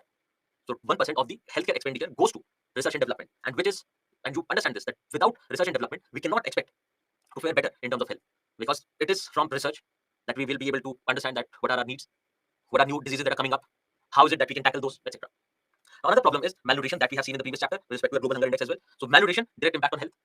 Then also, our child sex ratio is a problem as well. The child sex ratio, particularly at birth and in children, is very low. That means that there are discriminatory practices still going on. And with that, you add your infant mortality rate as well. That for a developing, even for a developing country, it is very poor, even for a developing country for that matter. Then also, we still have non-communicable diseases, which account for 60% of all deaths till today. Then it can be related to mental health. That mental health does not get due attention. One, we do not have a sufficient number of mental health practitioners. Two, third one is we do not have awareness with respect to mental health. It is still something that is being say thought of that the person is not mentally sound. We think of mental health problems, mental health challenges on the extreme. So basic mental health problems like stress, hypertension, anxiety, that are a part and parcel of our life. Even during your preparation, at times you might feel that I'm very stressed, I feel depressed. And generally what you do is you look up to your friends, your colleagues, your parents, so that if you discuss it and maybe it's just transient, it is just temporary and it'll go off. But it can persist as well without due intervention. So one aspect is mental health awareness. Then also if you see that one of the major causes in our young population today is the major cause of death in young population is suicide. Because generally you would find that the young population is not that vulnerable to various diseases. They have good immunity system. They generally either die in wars, accidents, and then there can be suicide as well. And there can be other reasons. But yes, suicide is one of the major reasons of deaths in our young population today. So mental health is not getting due attention for that matter. Then you talk about the regional disparity, that there is a disparity with respect to various indicators in urban and rural areas. Then look at the differences in various states. Now again, you do not have to remember everything. You can simply quote, you at least remember the reports. If there is something new that comes up, you just remember to mention that, okay, if you want to mention regional disparity, you say that it is coming from that report. You need not remember the number. So somewhere is, people are asking consistently whether we have to remember all the numbers. But we do have to remember that there is a lot of difference when it comes to urban and rural areas. So rural areas have different challenges with respect to healthcare. Urban areas have different challenges. And also, if you look at this, you find differences in states as well. Now, with respect to your total fertility rate, with respect to your infant mortality and maternal mortality rates, you find this as a problem. Now, this regional disparity gives us a reason, gives the government a reason to target the areas differently. What are their needs and how you can address those challenges, rather than coming up with a uniform approach wherein you will establish everything together, everything similar. Both the areas you have to understand have different challenges with respect to healthcare, which needs to be addressed. Then the increasing population of elderly, yes, as a proportion it is 10-12% right now. But again, in absolute numbers, it is already too high. And again, in the future, with our aging population, availability of healthcare services, geriatric care is generally the care that the elderly need. This will become a problem because we do not have a lot of practitioners who deal in geriatric care, and it is generally the physicians whom people tend to go to. And then you have other problems related to elderly, if you remember, dementia, etc. So those problems are going to become challenges. Now, various social determinants of health. Now you come back to this. If you remember determinants, you see that lifestyle contributes close to 50% to your health. It is your lifestyle which actually decides whether you will stay healthy or not. Then your biological and environmental factors get 20% each, and then your healthcare system, which we talk about, is only 10%. Is only 10% of the problem. Then, with respect to our performance in various disease control programs, we find that polio has been eliminated. There has been substantial decline in terms of AIDS. But if you look at the numbers, if you look at the absolute numbers, it is still a problem. Then, with the rising cases of multi-drug resistant tuberculosis, this is also a problem. And multi-drug resistance is something that we read in Science and Tech as well. So rather than going into the technical details of it, we'll just discuss it as a problem related to healthcare. Then we say that our infrastructure is inadequate. We do not have sufficient infrastructure in both rural and private areas. We do not have access. So we have problems related to access, particularly in rural areas. So can your private industry play a role in it? So one is, yes, we see private hospitals. We have more number of private hospitals than government facilities. So what role can they play? What can become a problem with respect to private sector? And now you see that in India, the private sector is on rise, even in healthcare as well. So with that rise, what we have to do is we have to regulate. The government has to regulate the healthcare sector, private healthcare sector, so that it does not become a problem. Because during COVID, you remember that the government had to step in with respect to the cost of the services that they were providing, with respect to the corrupt practices that were going on. So what we have to do is we have to think in terms of the role of private sector, private healthcare sector, and we see that generally it is urban areas in which you have private healthcare facilities concentrated. And also remember that when we talk about private sector, do not just think of private healthcare sector as merely your big hospitals and your tertiary care centers. It is not just that. Your local clinics, your small hospitals that are there are also part of it. So we have to think of the entire private sector for that matter. Then you had highlighted problems with respect to human resources. That for mental health, we see that we do not have sufficient resources, human resources. Then otherwise as well, when it comes to number of doctors, we do not have the right doctor to patient ratio, doctor to population ratio. Then we do not have the quality of doctors. We do not provide them quality training. We do not provide them quality education. The number of education institutions are less. So ultimately, it reflects on quality of healthcare services that they provide. Then also, you find that most of our healthcare practitioners, are there in urban areas, and that too in private hospitals. That is also a problem because it leads to uneven distribution of your healthcare institutions. Yes, so lack of medical colleges, etc. Then your health research. So 1%, less than 1% of your public health expenditure goes into healthcare research and development, and this also leads to this is also a reason for a limited progress with respect to various aspects. Then with private hospitals, you see that quality and cost of care becomes a problem. Quality, generally they maintain the standards. With private players in healthcare industry, you get better choices, you get better quality, but your cost of care, your affordability becomes a problem. So in rural areas, generally the problem is that of access, that you do not have hospitals available. In urban areas, and particularly in private sector, the problem is with respect to cost of care. And in that direction, we'll talk about out-of-pocket expenditure. And we have already seen that health becomes one of the major factors to take people or to push people below the poverty line. So you remember that as well. Now again, to tackle this problem of cost of care, what can we do? We can have health insurance, one idea. Another idea to tackle the issue of cost of care is more role of the public sector, more public healthcare establishments, because public or the ones run by government, they do not have a motive of earning profit. So what can be that? Another option can be health insurance. And we see that in India, nearly 30% population is devoid of any health insurance. And now again, this number is coming from the report of Niti Aayog, but also you have to see that when they calculate, they do not account the overlap that is there between various schemes, because you have government schemes, etc. Then you have insurance by the employer. If you are working in an industry, the employer will provide insurance. Then there can be private insurance as well. And we see the number of private insurance that people take is way too less. Why? Because of the high cost. And in that direction, we see that you already know that what government has done to take care of this problem. Then you have problems of infant maternal mortality rate. Then the life expectancy. This data you have already seen. That if you talk about maternal mortality, 113 in India, 2016-18. It is just 20 in US, 18.3 in China. And even if you look at Sri Lanka, it is way too less. And now now you see that even in terms of comparison to our neighbors, we are not faring that well with respect to healthcare. So with this data, now this is the data. These are the problems. These are the issues which work as a backdrop to a national health policy. Now, national health policy talks about what are the various problems. They'll identify the problem. Then they'll talk about what are the priority areas and how to deal with these problems. So you do have to go through national health policy, but do not worry. Do not worry. We will whatever suggestions, whatever government interventions we are covering, pretty much everything will be covered there. But for the sake of your conceptual clarity, please do go through that. Now see the backdrop to this. They talk about maternal mortality and child mortality rate still high. Then the aging population. Then the expenditure, the out-of-pocket expenditure of people. Then emergence of this private sector robust healthcare industry and indicating towards rise of private sector. What can be the problems? How we can solve those problems, etc. Now with this, what we'll do is, as we have already discussed, that we will highlight the problems that we have. Now we'll categorize them into management and measures. So what government has been doing with respect to management of various problems, management of the healthcare sector, and what are the various preventive and curative measures that the government is taking. And also you just go through national health policy, because a few pointers have already been mentioned, because this is something that we will talk about in the future. So providing universal health coverage, reinforcing trust in public healthcare system, because we find these as problems. Now not having universal health coverage leads to increase in out-of-pocket expenditure. Then the status of our government hospitals is such that people do not want to. People do not have the capacity to go to a private hospital. That's why they ultimately land in public hospitals. And now you do have, say, good public hospitals, particularly in tertiary care, for example, AIIMS, for example, Safdarjung, etc. Yes, you do have those, but the general masses, because these are located in a few cities, and you see the queue that goes on for getting basic, say, checkup done.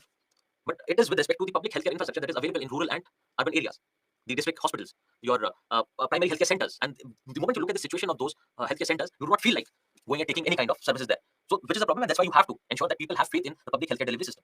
And then they are talking about quantifying various goals and objectives, because generally the policy frameworks do not talk about, say, dated targets, but in the previous years it has been started, because even if you look at your national education policy, they're talking about year-based targets. So it is the policy framework, how you have to proceed, and then there are goals and objectives which have to be taken care of. So a few things have been mentioned here. What we will do is we will start with management of healthcare sector first, and then we'll move on to preventive and curative measures that are being taken by the government. So we have seen the problems. Yes, there can be a few data sets that have been provided with these aspects as well. But what we'll do is we'll think about the suggestions, we'll think about the policies, the intervention that government has. We'll at least take up one or two policies and analyze them, so that you know how to go about it. What are the challenges with respect to those, and what can be the solutions? So before starting with that, let's take a break and start again after the break. Okay, let's take this break and get back to it again.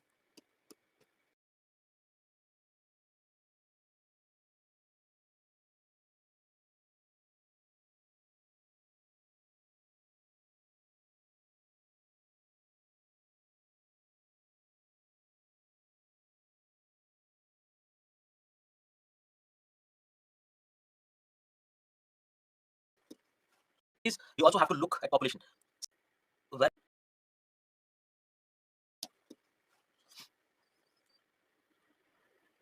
welcome back, everyone. There's a question wherein, when comparing to neighboring countries, you also have to look at population. See, it's not a matter of absolute numbers. So, for example, when we talk about infant mortality rate, it is per 1,000 live births. So it remains the same. The base is the same, right? So it would not matter so much. Okay, so let's start our discussion with management of the healthcare sector.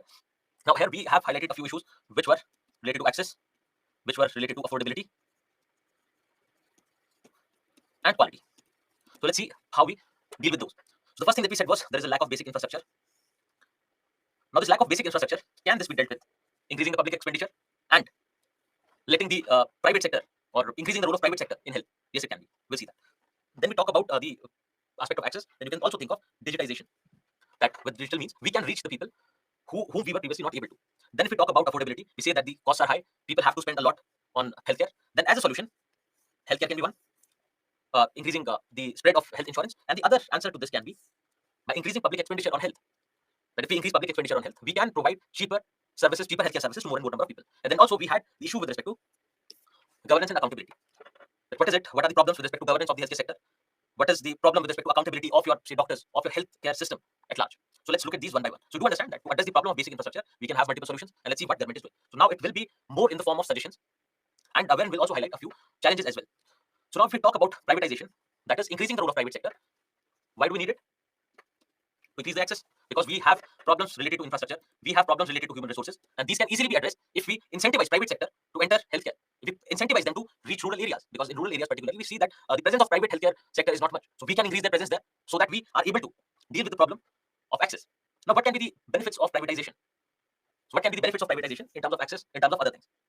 Okay, great. So with that, you'll have competition, and competition has a direct implication on quality. Because of competition, if there are multiple hospitals that come up, because of competition, they would have to better their quality. Yes, quality increase, then what else can be there? What about choice? Don't you think you'll have more choice with respect to particularly tertiary healthcare? Then cost reduction cannot be mentioned here. Cost reduction is something that cannot be mentioned here because cost will become a problem, and that will see in challenges. Yes, so they will also invest on R&D. Great. Access is already there. Access has been mentioned. Access is a basic need, and yes, obviously it will make it better. Then it can also generate employment with respect to the human resources. Yes.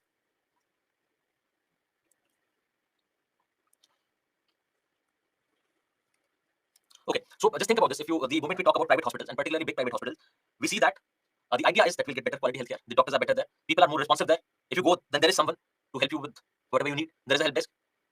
Then if you think in terms of cost, it becomes a problem. Yes, we can say that to a certain extent, this competition will decrease the cost, but generally it is not the case. They will equally increase the cost. And this is the problem with privatization. That is not that because of competition, they bring down the cost. No, they increase the cost equally. Right? So yes, so better services, better quality of services, better cleanliness, clean beds, etc. is generally the idea behind privatization. Right? Now the problem can be private sector is profit oriented. Because public sector, it is for public service. But private sector thinks in terms of profit. So if they think in terms of profit, what happens is affordability becomes an issue. That they will make it very costly. Yes, they do provide quality care, but it becomes very costly. And also you have to see with respect to healthcare that the cost of maintaining the hospital, the cost of maintaining the staff, the cost of maintaining the various machines, equipment is actually very high. Is actually very high in a practical real sense. Yes, they do increase the cost way too much at times. Yes, there are malpractices, but otherwise in general as well, you find that the cost is very high, and then your doctors have to be paid, then the staff has to be there. Which is actually thought of in terms of you do not have to remember this triangle, but think in terms of quality, access, and affordability. Think of these in terms of a triangle. You don't have to remember, just understand that if you have to increase the quality, then affordability becomes a problem, because you cannot increase the quality, you cannot make the quality better without increasing the price. But if you then make it affordable, then if you say decrease the price, then quality becomes an issue. Similarly, the idea is if you touch any of these factors, it will have an impact on at least one. So if you want to increase the access, then you have to set up a lot of hospitals everywhere. Then again, quality will take a backseat. So the idea is at least one factor will be affected if you change any of these three factors, and this applies to private sector as well. And we have to remember that there is a limitation with respect to prices and affordability when it comes to private sector. But yes, generally it is because of the profit-oriented mindset, market-oriented approach that it becomes a problem. So yes, then another idea is that it is not in terms of service, but your commercial motto that is there. So it is not that the again it is more. It has to do more with intent. That is something we cannot question without knowing. So the basic idea is that the idea is to make profit. The idea is to make best use out of it, and that also leads doctors to engage in malpractices. So removing a part simply, or maybe there was simple stomachache, and they removed the appendix for that matter, just to increase the benefit out of that one patient that they got.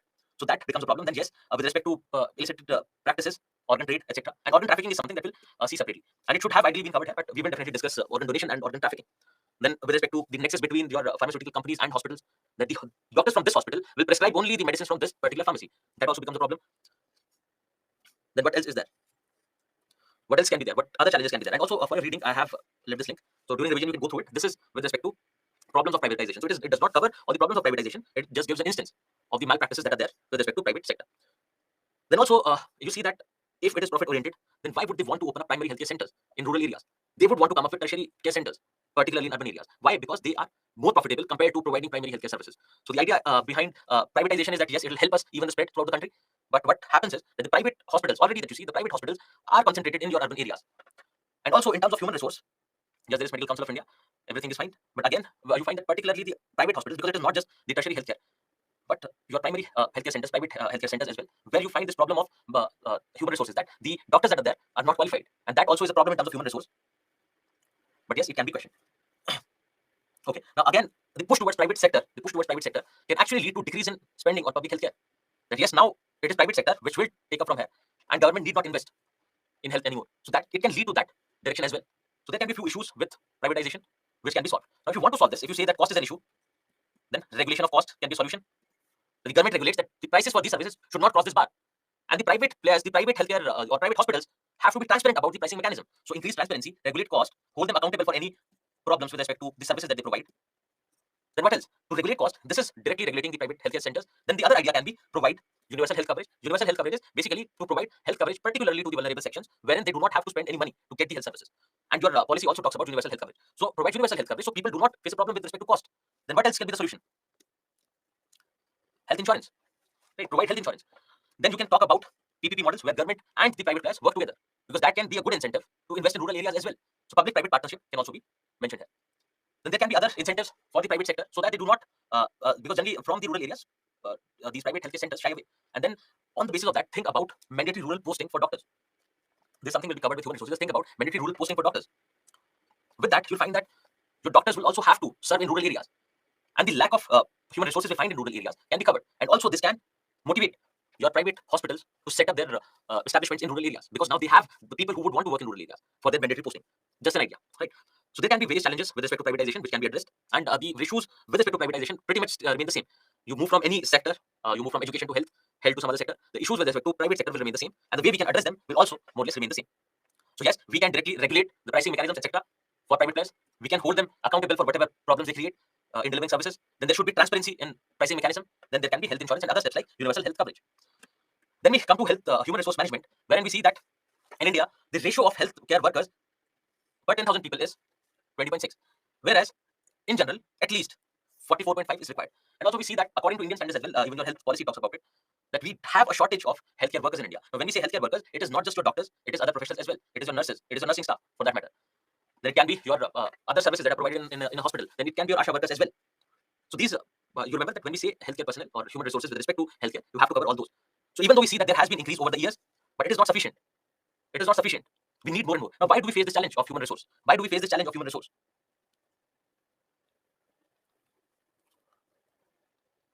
Can anyone suggest why is it that we find this challenge of human resource?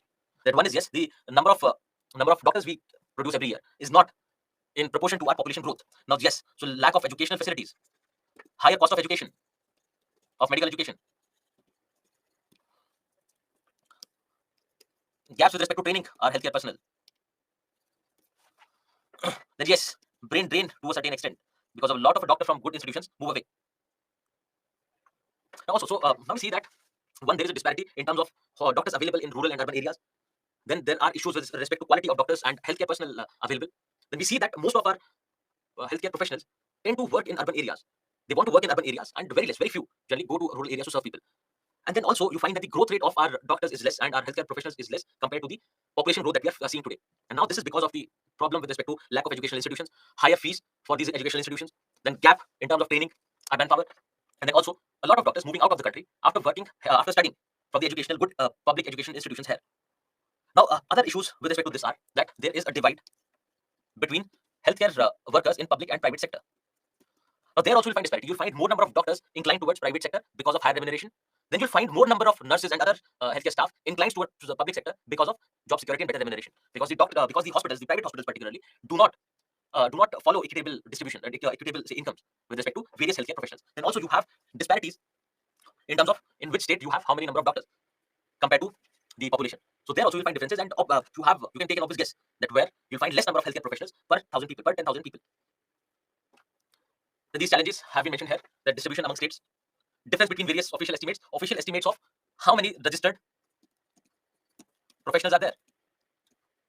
So we do not have a clear idea how many registered professional healthcare workers do we have. There are unequal distribution between urban and rural areas, and an obvious inclination towards urban areas because of better remuneration, because of private hospitals, and because of better lifestyle that the doctor will have. Then majority of the workforce is in private sector. One is that we have more number of private hospitals, so that becomes very simple. That the more number of private hospitals we'll have, the more number of people it will employ.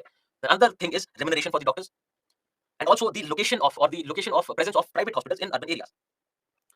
Then we have very slow growth of institutions compared to the demand, slow growth of particularly educational institutions. That we do not have many educational institutions.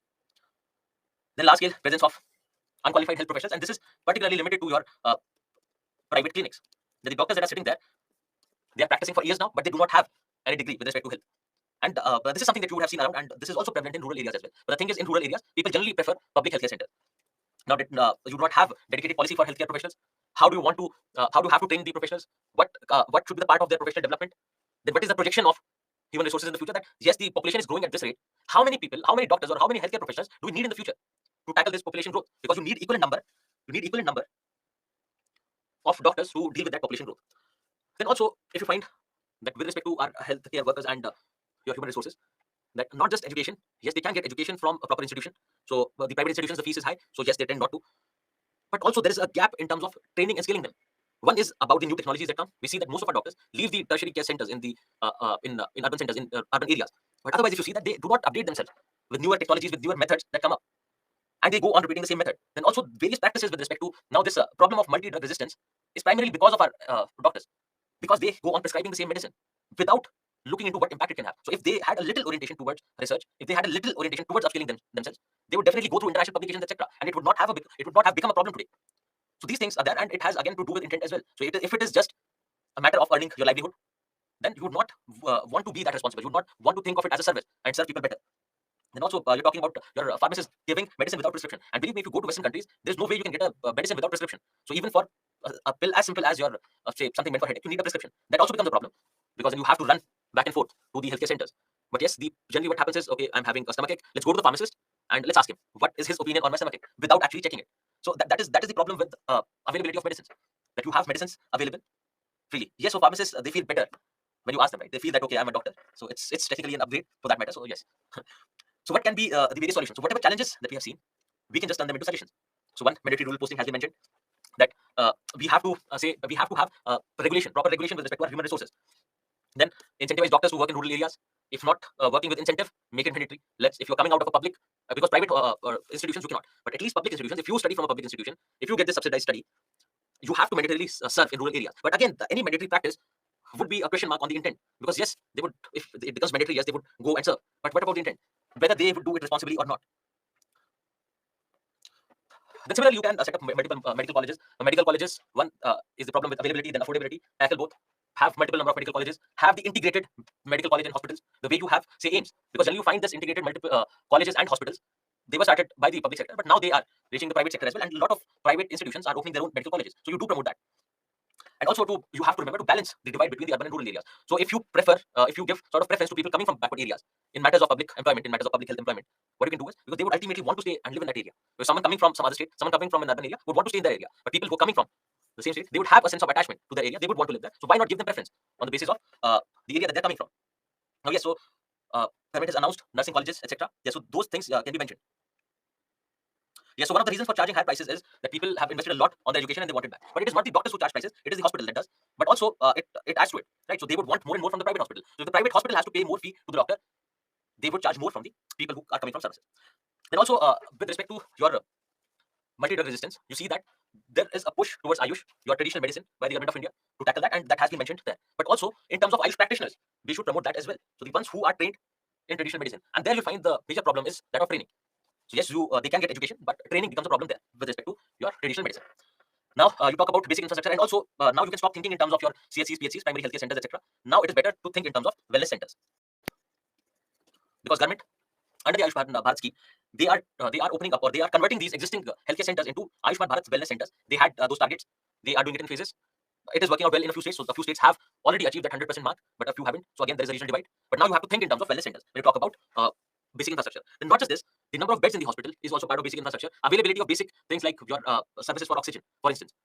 Then your basic cleanliness and sanitation, they are also a part of basic infrastructure. We know that we are lacking, and particularly our public hospitals. Your public hospitals, you go to a government hospital, you see the level of cleanliness. There's always that different sort of smell that is there. God knows it is of medicines or what. So there's a different smell. It is not clean. Yes, there are healthcare workers there. People are working there, but still they manage to keep it dirty, even with all the cleaning. So there is problem with respect to basic infrastructure, and this also leads to problem. This also leads to problems in the sense that if the hospital itself is not clean, then the patient who's already vulnerable, who's already sick, becomes vulnerable to other diseases as well. And you see that in Indian public hospitals, in Indian government hospitals, there are a lot of cases that come up that people picked up some disease there. From whom they were fine, they were just accompanying someone to the hospital. They just went to the hospital, and because of the levels of sanitation, cleanliness in the hospital, they got some disease. So there's no prevention for that matter. And then the infrastructure is also with respect to drainage, sanitation, waste disposal as well. Because waste disposal, and particularly medical waste, becomes a problem, because there are separate norms that you read in your ecology and environment chapters. That there are separate norms which are to be followed and which are generally not. So waste disposal with respect to your medical waste becomes a problem. Then what you have to see is that the government has been setting up these Ayushman Bharat wellness centers, which talk about equitable, efficient, and effective healthcare. And you can just and I know you already know about Ayushman Bharat scheme, what are the various components, etc. So do remember to link whatever schemes etc. To these dimensions, to whatever problems and challenges that we are talking about. Then to increase access and address the problem of affordability, you can think of digitization as well. Now, what do we do with this? You can have all your medical records digitized. All the records of a patient can be digitized, so that you don't have to carry any medical records, and also it gives the complete history of the disease, of the problems that you had. Then the aspect of telemedicine can increase the access and affordability, and you see that there are centers in which the practitioner will actually get in touch with a senior doctor and address the issues through telemedicine once in a week or 10 days. Then you can think of mobile medicine as well. With respect to your elderly, we are talking about providing them healthcare, doorstep healthcare. That can also be linked to digitization. Why? Because it is through digital means that they'll be able to contact, that they'll be able to raise their issue. Then it can be in terms of maintaining all the records of the hospital in digital sense.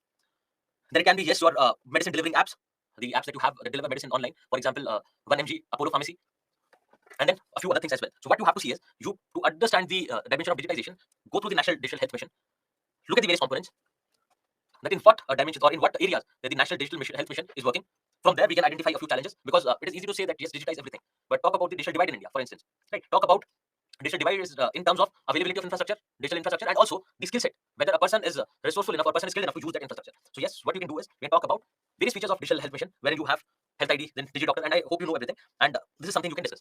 This is something you can see, because this is a solution to the aspect of digitization, where we can use digitization to increase the access and affordability. Then you have personal health records, health facility registry, and you just go through them. Right? So what are the benefits, etc., can be understood simply. Now, another important thing with respect to this is the problems, because benefits can be understood, that all these things will help with getting medicines, etc., will increase the transparency, will make the doctor accountable, because if you have everything on record, then no one can run away from the responsibility, because tomorrow if you go, they can say, no, you will not get something here, you will not get this service here. So it will enhance the accountability, transparency, and everything in the system, and that can be understood. But now, what are the various challenges with respect to National Digital Health Mission? Because one idea, simple idea, is that of digital divide. That digital divide in terms of infrastructure, people not having the availability of internet, smartphones, etc. Then it can be in terms of skills of people who actually want to use. Then it can come down to this requirement of skilled labor, because you'll need staff to actually cater to the needs of this digitization. Then the cost of developing this digital infrastructure is higher, because traditionally, what you see, that there is a person who's sitting on the reception if you go to a local private hospital or a clinic, and they will pretty much take care of all the aspects. They will be the ones who will take the health record of the patient and pass it on to the doctor. They do not need any, say, digital infrastructure as such. So you'll need more manpower, and you'll need skilled labor on that. Then also, there can be problem with respect to data security, as highlighted that cyber attack on AIIMS can be an example of this. So data security, not just in terms of the organization or the institution, but it can be in terms of the individual or the patient as well. How? That you have all your health records in one place. Now with that, can the private hospitals, big private hospitals and companies target you as a potential customer? Can it be used against you? Yes, it can be. So that data security becomes a problem as well. Then also, people, the people working in healthcare sector are also skeptic to use the various digital aspects. So even if you talk about AIIMS, so initially when the digital system was laid, there the process was digitalized. You could sit at home and actually book an appointment in the hospital. So initially people were not being made aware. People were not told that, okay, people are coming all the way to the hospital and getting to know that you have to do it online. So initially they made it mandatory for OPD services. And then people, the healthcare staff had the tendency not to say entertain the various digital aspects. For example, they had to use the computer to fill in all the details, and they were very reluctant to use those. They were not feeling like using it. Then also, you see that in terms of digitizing our health records, etc., which had started way back, we had to digitize our health records and death records, for that matter, death records and birth records. It took a lot of years to come in place, and also, you'll say that still not many, a lot of these death and birth records were going missing from the registry. Why? Because they were not entered in the first place. And if you are from that age bracket, you understand that your birth records would have gone missing, because they were initially on the paper, on in the registers. From there, it had to be transferred to a digital setup. And what has happened is they misplaced a lot of records, and a lot of people face this issue that their birth records were not even available, and they had to run around to get it done there. Right? So there can be problems with respect to this digitization, and also your National Digital Health Mission actually tries to address a few. So, for example, there is this idea of consent, that if someone wants to access your health record, they will need a mandatory consent from you, and then only they can actually use it or look at the data. Then also, yes, with the suggesting in benefits, this is already mentioned that if you have the data in one place, you'll find that it becomes easier to make policy level changes as well. So these benefits, etc., have been mentioned here. You can just go through it. So, for example, better quality of data available, which can help with preventive healthcare, etc. So these things are mentioned, and they're fairly simple. So that's why we're not getting into the details of it. So the next dimension is with respect to affordability. That affordability of healthcare services is also a problem. So access can be tackled to a certain extent, but what about affordability? And in this regard, you have a term called out-of-pocket expenditure. To understand this simply, this is the money that that a person has to pay to the hospital during the time of services. So you go to a hospital, say you have to pay 500 rupees as a basic charge for registering your problem. That okay, I want to meet the doctor. To book that appointment, you have to pay 500,000 rupees. Then the doctor will prescribe a couple of tests which have to be done inside the same premises, or it can be done outside as well. Say they ask for X-ray or they ask for ultrasound, then you have to pay for that. Then also, in case there is a surgery or any, say, complex mechanism involved, you have to pay for that. Then later you would need medicines. The doctor will prescribe medicines, and then you would have to purchase those medicines as well. So everything incurs a cost. Now, this cost that you pay to during the delivery, while you're receiving these healthcare services or goods, this is called out-of-pocket expenditure on healthcare. Now, this out-of-pocket expenditure has declined over the years, but you still find it to be pretty high in terms of India. Now, what we have to do is we have to bring this down, because this becomes one of the major reasons of pushing people into poverty. Because if you spend more and more on these services, that means you have less and less left to take care of your other needs, like education, nutrition. And this is the reason you find that even if it comes to public healthcare institutions or your government hospitals, where you receive these things for free, at least a few medicines for free, and the cost of various surgeries and different practices is also subsidized, but still people, poor people particularly, they feel like why at all they have to get these services, healthcare services, because with health comes nutrition as well. If you want to take medicines, then the doctor will prescribe that you do have these kind of food items, which also incurs additional cost. Just think of someone who's barely able to afford say 2 meals a day, and that too basic chapati or rice or maybe a curry, and not able to take care of their proper nutritional requirements. Now, if they fall sick, one, they would have to obviously spend money for the healthcare services. Then also, coupled with that is the cost of nutrition, because the doctor will prescribe things for nutrition. Yes, because of lack of awareness, they do not follow the nutrition, and also because of lack of resources, they're not able to follow that nutrition practice further. But it becomes an issue because it is a very big burden on the pocket. So what we have to do is we have to decrease this out-of-pocket expenditure. Now, if you want to decrease this, what can we do? Now, one is make the healthcare cheap. Another thing is you can make it completely free. Then another idea is you can provide insurance to people. These can be solutions to this problem of out-of-pocket expenditure. Now, if you want to make it cheap, then you have to regulate the private sector. If you want to make it free, then the role of public sector has to increase.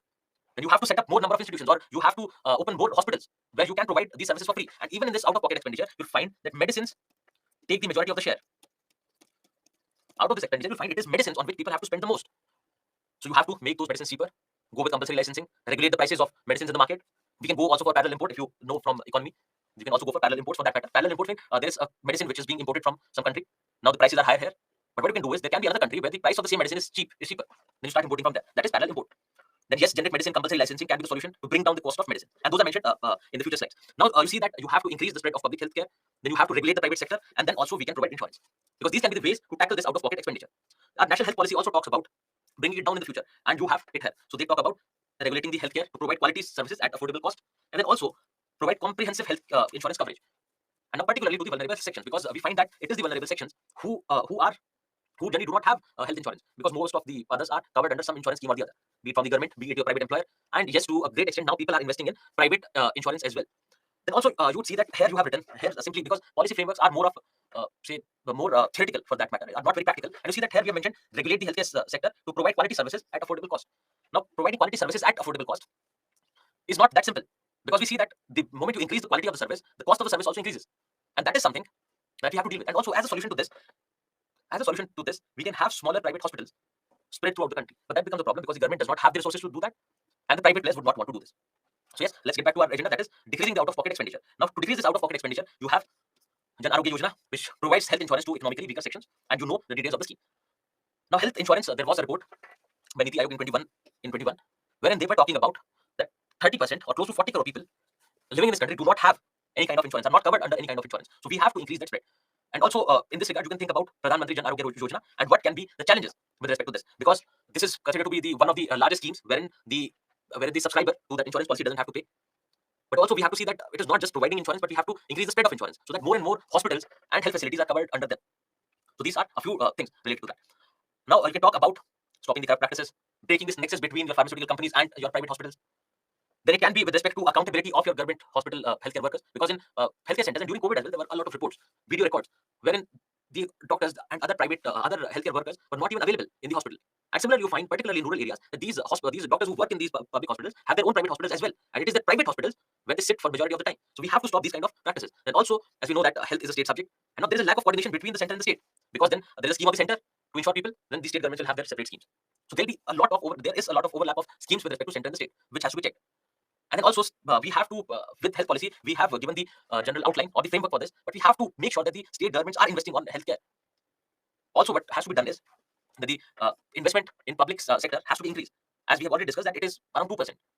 And we have to bring it at least to 5% in the future. So which can be done only on the policy level.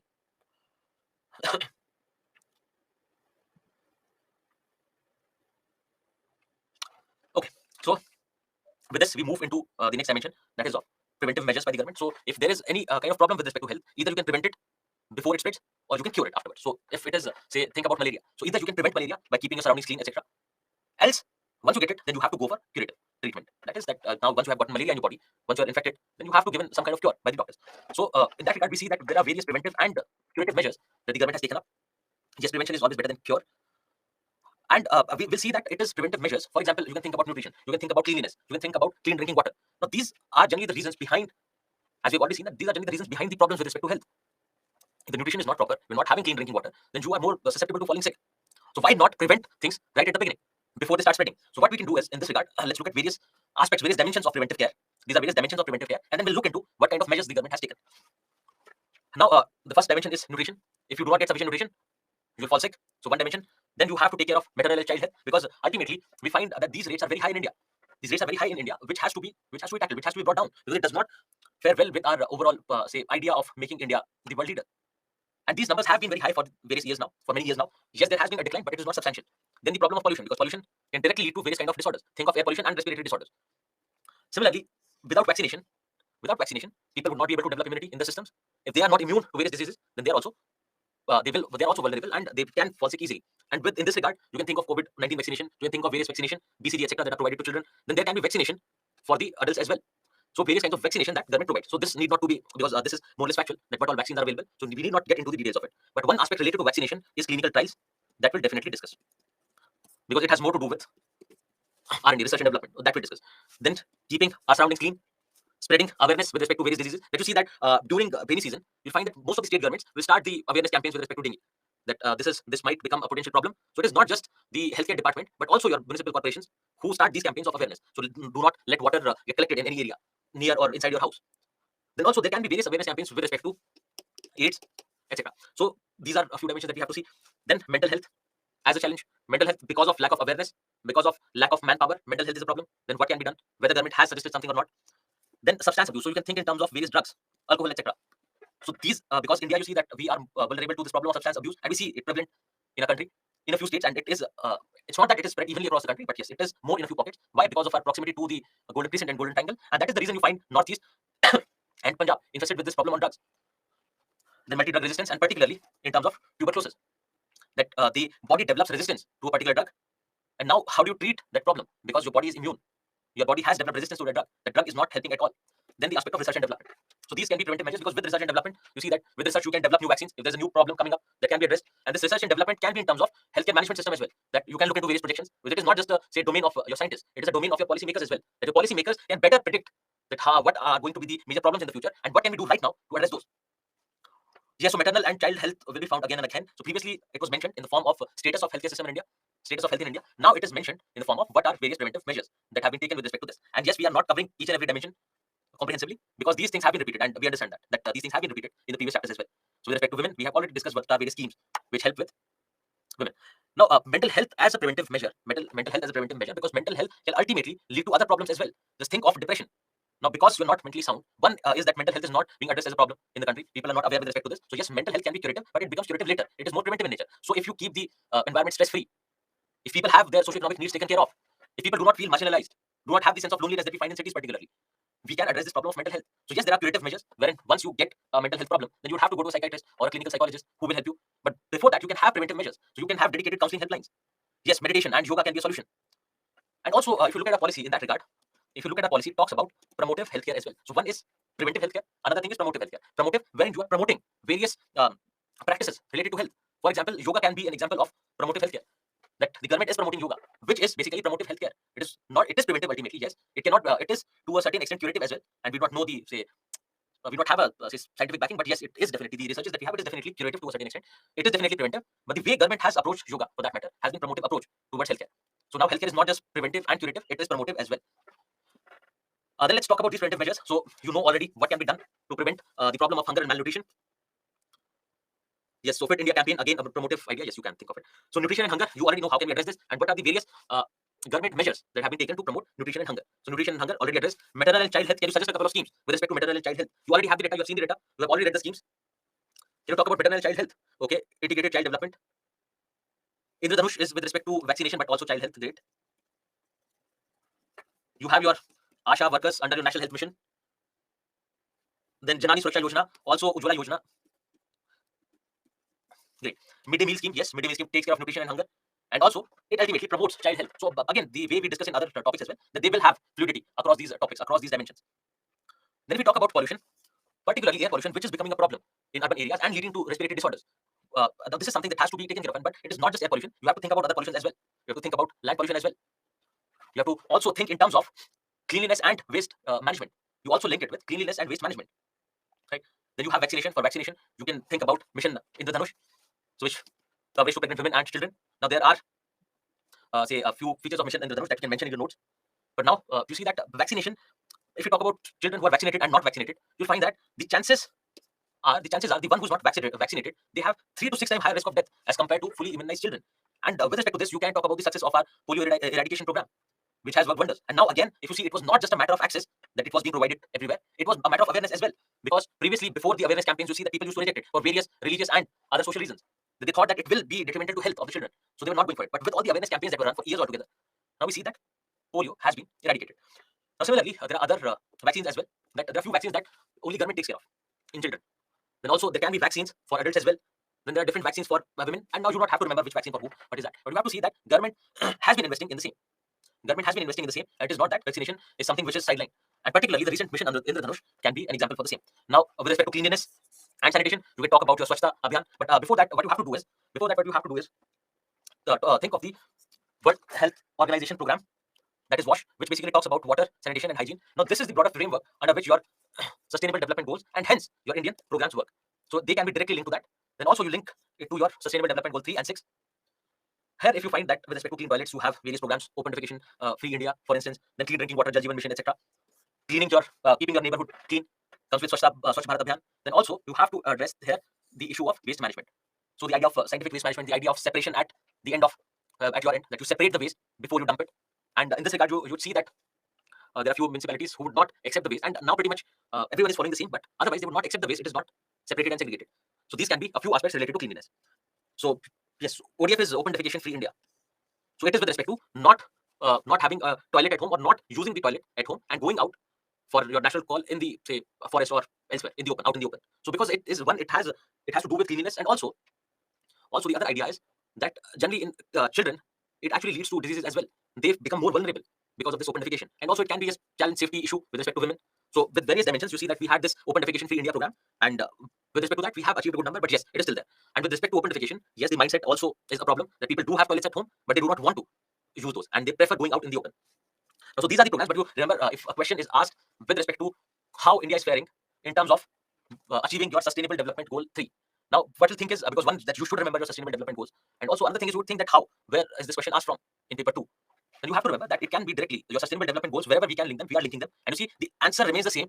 The only thing changes is your introduction. Then spreading education and awareness, it is directly linked. Now, education in women about fertility rate, about nutrition and awareness, you see that has been working wonders, not just in India but everywhere. That people, so for example, this is the data that you can use in women as well. There is sample registration system. They're talking about gradual decrease of TFR with increase in the level of education. They are given the numbers there as well. They have given the numbers there as well. But you need not remember the numbers. You just need to remember that there is a report which talks about this. So with increase in levels of education, fertility rate goes down. With increase in level of education, you find that people will be more aware about their nutritional requirements. People will be more aware for their children that what has to be provided, what not, and what not. They'll make better lifestyle choices compared to the ones who are not aware, etc. So these can be a few benefits of education and awareness. And now these awareness programs can be with respect to nutrition. They can be with respect to cleanliness. So all those programs of awareness that we discussed, that we mentioned, can be linked here. And also you can talk about education, that is being preferential treatment of women in education, for that matter. Yes, so Eat Right India movement to create awareness. And again, it is preventive and promotive at the same time, because we are promoting better health practices. Like in yoga, with yoga, we were promoting better healthcare practices. We were promoting health over other things. So this is the same idea of promotive approach. Now, with respect to mental health, you find that a lot of people in India are affected by mental diseases. Now, one thing is there are 2-3 dimensions to it. One is that people not being aware of mental health problems. One. Then there are people who are aware of mental health problems who are going under treatment. Now, lack of availability of infrastructure, lack of doctors, lack of human resources, lack of research in mental health becomes a problem to them. But then there is another section which you do not have to forget. You have to keep in mind that there is another section which does not know that they have this problem. They're not aware. Right, so you do remember both the problems, because generally you'll find data with respect to the ones who are undergoing treatment or who actually die. So, for example, WHO, according to WHO, suicide is the leading cause of death for people in the age group 15 to 29 years in India. Right, so which shows the extent of mental health challenge that our country is facing. I still find in every state In every state, less than 1% of the total health budget is spent on mental health. And you also remember when we say of the total health budget, it is of the total health budget of the state and not the total budget of the state. Because I remember someone had mentioned something with respect to that. So when we say 1%, it is out of the total healthcare budget of that state. So we have less and less investment there. Now we have this Mental Health Care Act 2017, which talks about affordable care, equality in treatment, free legal services, freedom to make decisions regarding treatment, etc. Now the thing is, you have to identify the problems here. The problems can be about the lack of awareness in general. Then it can be with respect to lack of availability of infrastructure and human resources for the ones who are seeking curative mental health. And also, when we talk about mental health, we should think in terms of preventive mental health, preventive and promotive mental health. So we should have something to promote mental health. The way you have, say, mentioned yoga or meditation. Similarly, it has to be preventive as well, because the growing stress that we have in urban areas, we need to understand, aware that there has to be a balance between your work and your personal and private life. Because now, particularly in urban areas, it is your career, it is your work which takes primacy over everything else, which becomes a major cause these days of one mental health and physical health problems as well. So obesity is not just a factor of nutrition; it is a factor of your lifestyle as well. So we are having, because we want to work, because we want to study 12 hours, 10 hours a day, our lifestyle is becoming very sedentary. So ultimately leading to mental health, physical health problems. Then because of all the stress that we go through, because of the hustle of the cities, particularly, we encounter mental health problems as well. So which has to be addressed, which can be addressed only with awareness. That people have to be made aware that this is something that where you are going wrong. Now with respect to substance abuse, obviously we are as a country, we have seen the problem in Punjab, we have seen the problem in Northeast with respect to drugs. So for this, you'll find that this will have impact on every aspect. It can lead to, for example, in Punjab, hepatitis and AIDS become a problem because of drugs. The reason is that they use those use the needle that they use for injecting some drug, for injecting heroin. They use that needle, and at times that needle is something that has already been used by someone else, and they end up using the same needle because it is the flow of drug in their bloodstream that matters to them, and they do not care about any other aspect. And those diseases get transferred like that. Then also with drugs, you'll find that you will have say a sort of distance between family. People who are generally involved in drugs and other things, you find that they do not have that closeness with family and friends. So they have their own set of friends who actually are into this drug problem with them, but otherwise they'll distance themselves from the society in general. Then the women also become vulnerable. Women become vulnerable to the violence that can be committed under the influence of drugs, and also to various incidents that can happen like rape, violence, etc. when they are under the influence of drugs. And both the problems is something that you can easily understand. Now with this problem, so initially it is for the sake of getting the high, for feeling better. And again, drug problem is again you find in either in too affluent a society or too poor a society. So for example, in Punjab, you find because of the green revolution, because of the increased income, it is the middle caste and middle class people who are generally involved in taking these drugs. And then the other problem of drugs will be found in poorer households, where people are under so much stress that it is only the drug that can help them come out of that pain. So they are under so much mental stress and at times physical stress as well. So they take refuge in drugs. And similarly, you would have seen that how Taliban is cracking down on this drug problem in Afghanistan because of the poorer, because of the socio-economic status of the people. A lot of people, not many people, are using opium and other drugs there, and the government is cracking down on the issue for that matter. Then also you can think about the addiction that comes later. So initially it can be to relieve yourself, but then later it becomes an addiction. Later it becomes like that you need it, and you would have seen in movies that once it becomes an addiction, then you need it at any cost. So it is more than any other addiction. So yes, you do need food every day. We do feel hungry. We do need food every day. But the extent to which you find this addiction and the manifestation of it, that once you leave them in without the drug, if you say close them inside a room, do not let them come out, then they'll be irritated, and more often than not, they'll break the door open. And it also leads to death as well. If not given rehabilitation, if not provided rehabilitation, and just taking away the drugs from someone can actually lead to their death as well, because it is happening on both physical and psychological level. And you find a lot of cases that people are not being so people just to take care of the drug problem, you remove the drug from their lives, but you do not provide any kind of rehabilitation, any kind of other support, which leads to a death within weeks. Then in this regard, yesterday you would have seen, it was in the news, our dear Home Minister, Mr. Amit Shah, was talking about Drug-Free India campaign, Nasha Mukt Bharat Abhiyan. So this also intends to make people aware. So one is spreading awareness through various different activities, awareness generation programs, going to schools and doing it, reaching out to community, then reaching out to say various service providers. That how it is done is, just think about it. One is that you have to say make people aware in general. Now you target groups there. Now young people are more susceptible to drug abuse. Then you go to schools and your colleges. Then also you find that with work from community, because it is not just the government who can actually take care of all the responsibilities.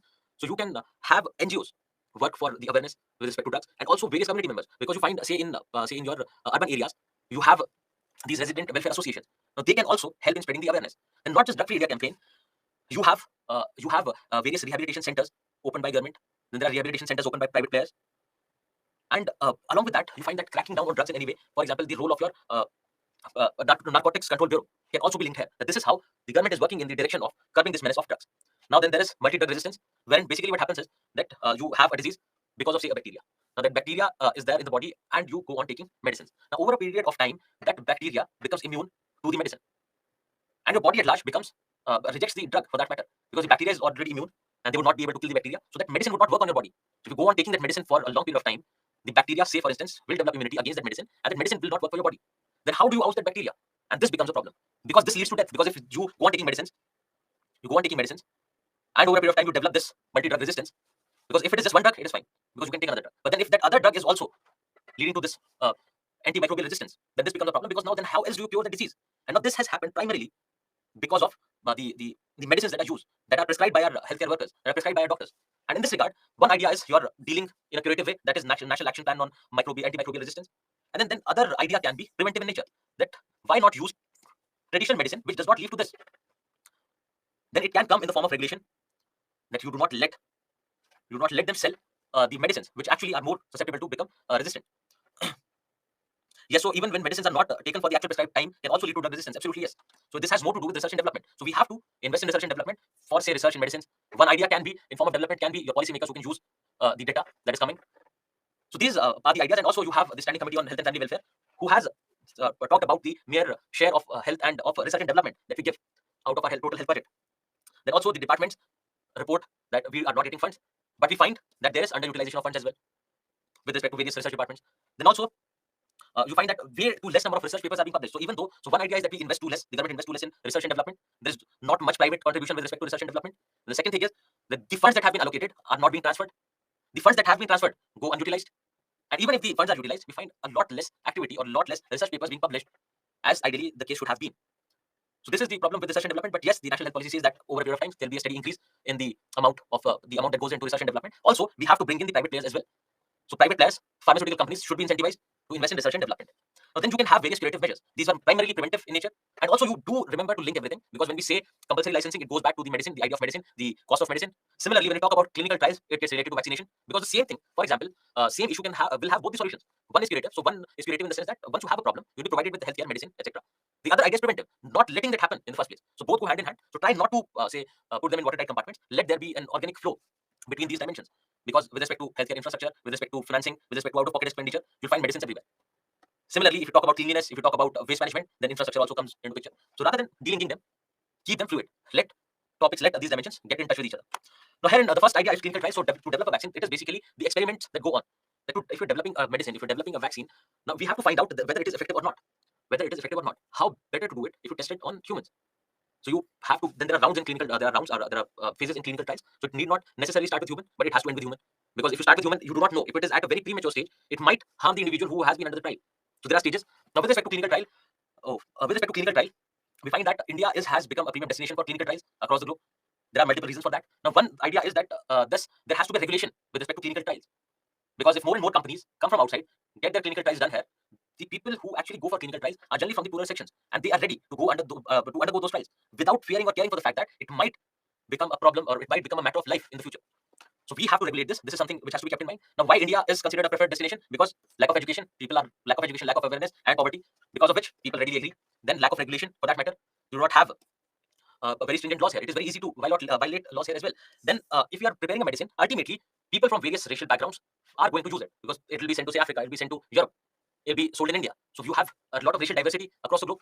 And India is a country where you find there is a lot of racial diversity here as well. So why not prefer India and take these poor people, take these vulnerable people from various racial groups and test on them? So that is another reason, because you have to check the impact of that medicine or vaccine on various racial groups. And also, it is India being a tropical country, the temperatures are high, the bacteria and the viruses grow easily. They do not take a lot of time. So that also becomes a reason, because this way you can actually finish your trial quickly. It would not take a lot of time, because it is not a matter of a day or hours, but it takes a lot of time. Then you have the Central Drug Standard Control Organization, which looks into this aspect of clinical trial as well. Now they are responsible for conducting clinical trials, framing standards of drugs, etc. But there are problems related to clinical trials as well. The regulation again is not very strong. Then you find that the cost of testing is very low. People are poor, so they agree to whatever. So there should be a bare minimum. There should be a standard for that matter. Then there are a lot of unethical drug testing that goes on, because there can be any type of drugs. As we say that there have to be phases, so it should be safe for a person to undergo that trial, and then only they should be those vaccines should be injected in them. But at times you'll find, just to quickly run through the trial, just to quickly finish the trial, they started at a very early age as well. And this is something that was under the question during COVID, that the rounds of trials were not completed before the medicine was made available in the public. Now, using drugs or vaccines on people that they're not aware of, because you tell that you are undergoing something, but how would you know? If I tell you that, okay, this is a basic drug test for fever, but how do you know what I'm testing, right? So this has more to do with your regulation as well. Now, another dimension is organ donation. So let's do one thing, as it is already time. What we can do is organ donation. non-communicable diseases and communicable diseases can be understood simply because you can just go through the data for various diseases, and that would do because you already know what government is doing in these dimensions. So organ donation and compulsory licensing will be taken up tomorrow, and that too quick. And we will try to look into more and more questions as we move towards the end of our discussion, or towards the end of social issues and justice. We'll try to look into more and more questions tomorrow onwards, so that you get a clear, because you can manage facts from anywhere. You can manage facts from your other subjects as well, because there is an overlap. But let's see how to deal with questions, because that is something that you need to learn, so that you have a proper structure of your answers before you write. Okay, so let's do one thing. We will continue our discussion tomorrow, and after this, we'll take up education, and we'll discuss education the way we have been working out health under the broader framework of national health policy. In a similar manner, we'll talk about the status of education, problem related to education under the framework of national education policy. So, okay, thank you everyone, and let's see you tomorrow.